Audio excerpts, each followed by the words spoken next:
I was 42 and still believed in surprise lunches. Still believed my husband of 18 years deserved homemade sandwiches delivered with a kiss.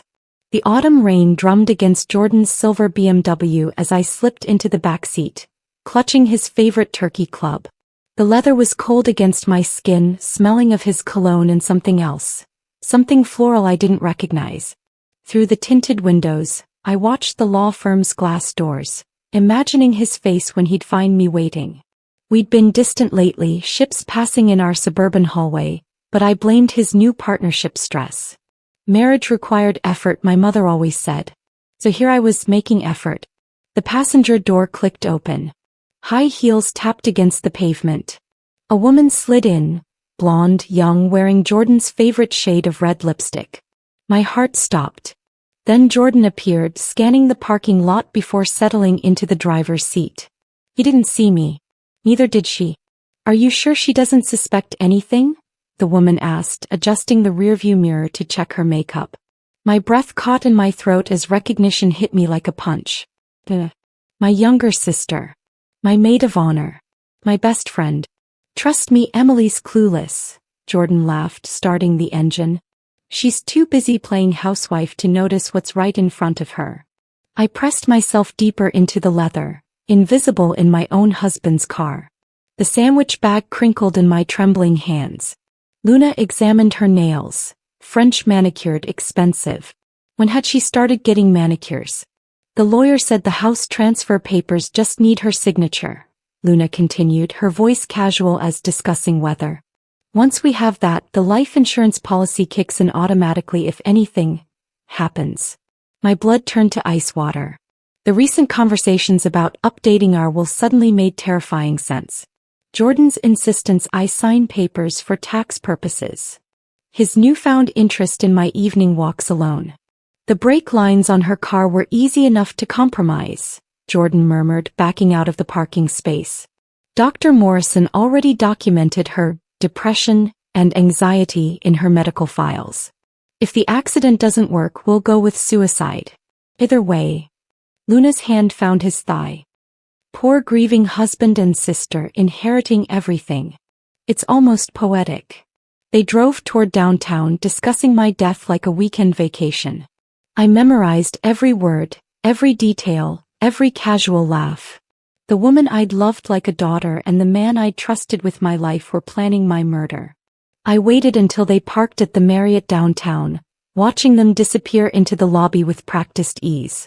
My legs shook as I climbed from the back seat, but my mind was crystallizing into sharp focus. 18 years of marriage had taught me Jordan's patterns. His briefcase. His home office. His hiding places. The house felt different when I returned. Every shadow a potential threat, every creak a warning. In Jordan's office, I found the manila folder tucked behind his law books. Insurance documents. Property transfers. My forged signature, practicing sheet after sheet, perfecting my handwriting. But there was more. Bank statements showing $50,000 withdrawn from our joint savings. Hotel receipts dating back 8 months. Photos of Luna and Jordan at restaurants where I'd never been, wearing clothes I'd never seen. Medical reports from Dr. Morrison recommending psychiatric evaluation for my increasing instability. I photographed everything with shaking hands. The evidence painted a picture of meticulous planning, months of deception. They'd been living a double life while I made their favorite meals, washed their clothes, smiled at family dinners where Luna sat across from me, asking about my day with perfect concern. My phone buzzed. A text from Jordan, "Working late again, honey. Don't wait up." Another from Luna, "Thinking of you, sissy. Let's have lunch soon." The lies came so easily to them. Margaret Henderson lived next door and noticed everything. At 75, she maintained a garden that required constant outdoor supervision and had perfect timing with trash collection observations. When I knocked on her door that evening, my hands still trembling, she took one look at my face and pulled me inside. "I've been waiting for this conversation," she said, pouring tea with steady hands. "Jordan's been bringing that blonde girl around for months when you're at work. I recognized her from your family photos. Your sister, right?" I nodded, unable to speak. Margaret's living room was warm, filled with the scent of lavender and safety. She'd been widowed 20 years ago, survived 3 children, and had the calm competence of someone who'd weathered genuine storms. I have security cameras, she continued, settling into her chair. Started installing them after the break-ins last spring. They catch your driveway perfectly. I've got footage of them together, going through your mail, copying your keys. He handed me a flash drive. I also recorded them talking by your bedroom window last week. Something about medicine and making things look natural. I didn't understand it then. Margaret's weathered hands covered mine. You're in danger, dear. Real danger. But you're not alone. Her eyes held decades of wisdom and something else, steel. My late husband was a police detective. I know people. Good people. We're going to make sure you're safe. Detective Rosa Wells had kind eyes and 20 years of experience with domestic cases. She listened to my story in the police station's quiet interview room, reviewing Margaret's security footage and the documents I'd photographed. The evidence was damning but circumstantial. We need more, she explained. Proof of immediate threat. Something that shows intent to harm you specifically, not just financial fraud. That's when she introduced me to James Walsh, a private investigator who specialized in surveillance. Gray-haired, patient, with the quiet intensity of someone who'd seen everything. He studied the photos of Jordan and Luna, making notes. Your husband's firm handles estate planning, he observed. He knows exactly how to make this look accidental. But criminals get cocky. They always make mistakes. We set up recording equipment in my house. Tiny devices hidden in picture frames under tables inside my purse. James would follow Jordan and Luna, document their meetings, record their conversations. Detective Wells would monitor everything, building a case. Don't change your behavior, she warned. Act normal. Let them think they're in control. Acting normal meant making Jordan's coffee every morning, packing his lunch, kissing him goodbye while knowing he planned my death. It meant hugging Luna when she visited, listening to her complain about her job while she fantasized about inheriting mine. The hardest part was the waiting. 3 weeks of surveillance revealed the full scope of their betrayal. James's recordings captured Luna and Jordan at the insurance office, discussing policy details. At the mechanic shop, paying cash for brake maintenance on my Honda. At Dr. Morrison's clinic, where Luna impersonated me over the phone, describing suicidal thoughts and erratic behavior. They'd thought of everything. Jordan had established a paper trail of my supposed mental decline. Luna had been systematically isolating me from friends, canceling plans on my behalf, spreading subtle rumors about my stress and paranoia. They'd created the perfect setup for either an accidental death or suicide. The recordings from my house captured their most chilling conversations. Late-night phone calls where they discussed timing.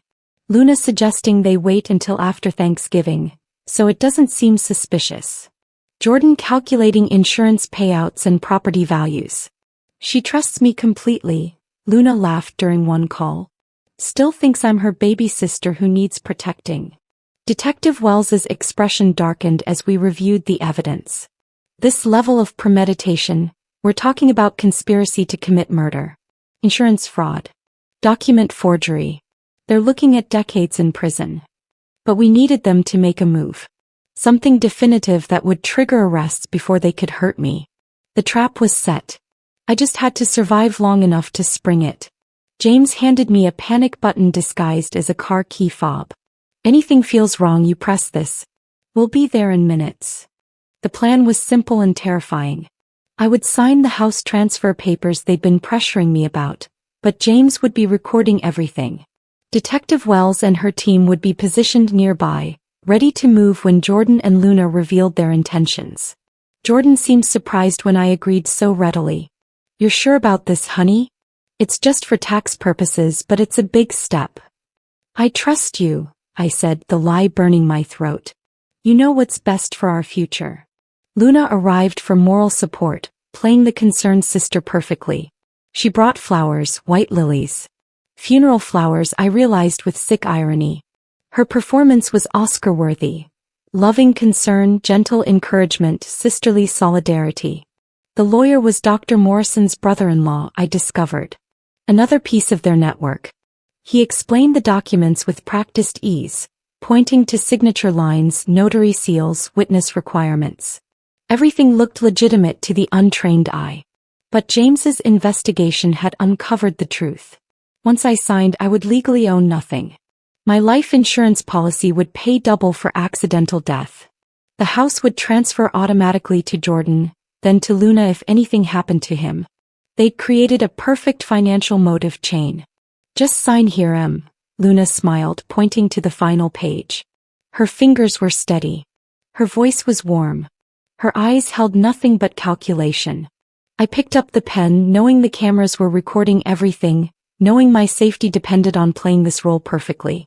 Before I sign, I said, setting down the pen, I have some questions. Jordan's jaw tightened almost imperceptibly. Luna's smile flickered for just a moment. The lawyer shuffled his papers. Questions about what, honey? Jordan asked, his voice carefully controlled.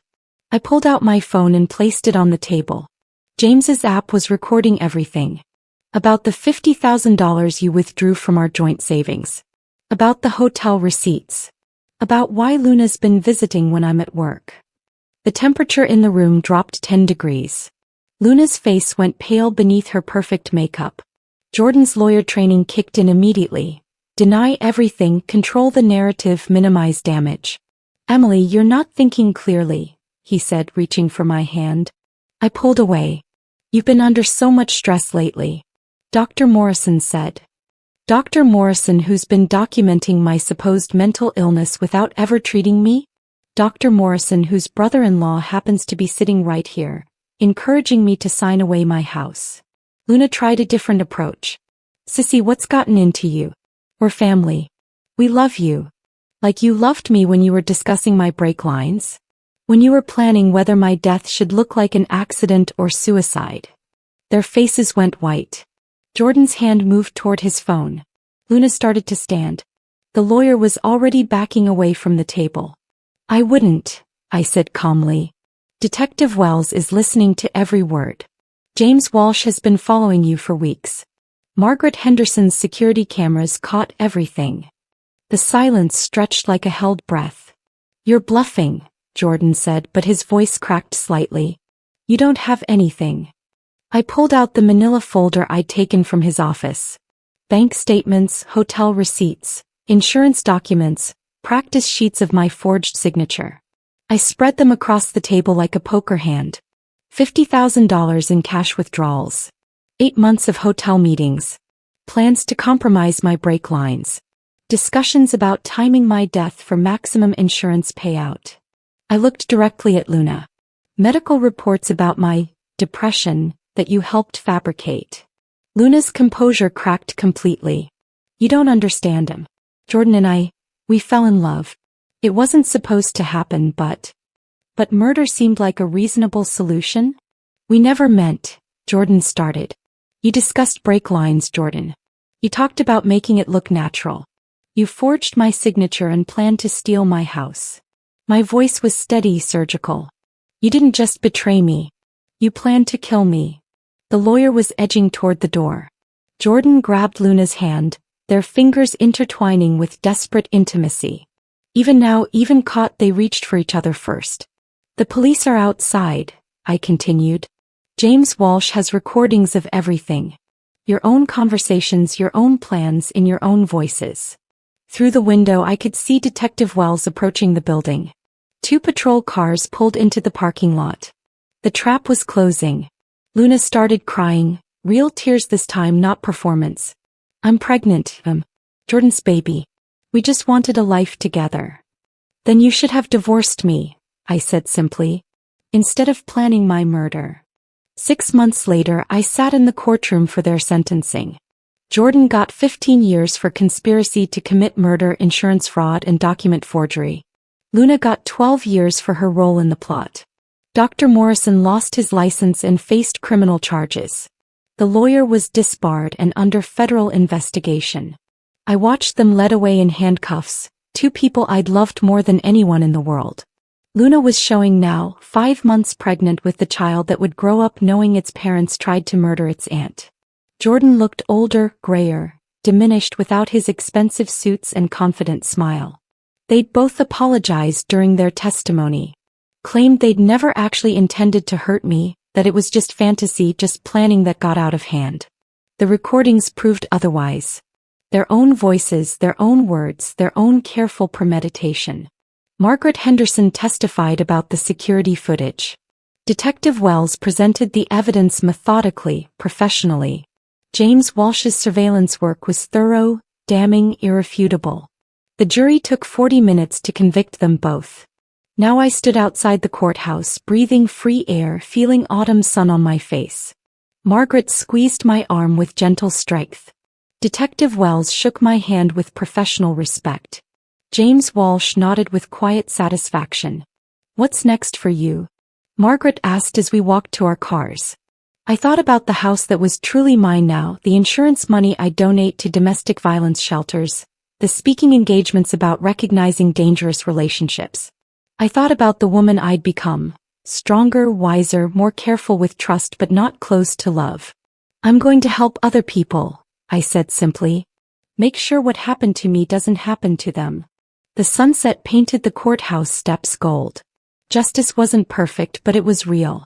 And I was alive to see it.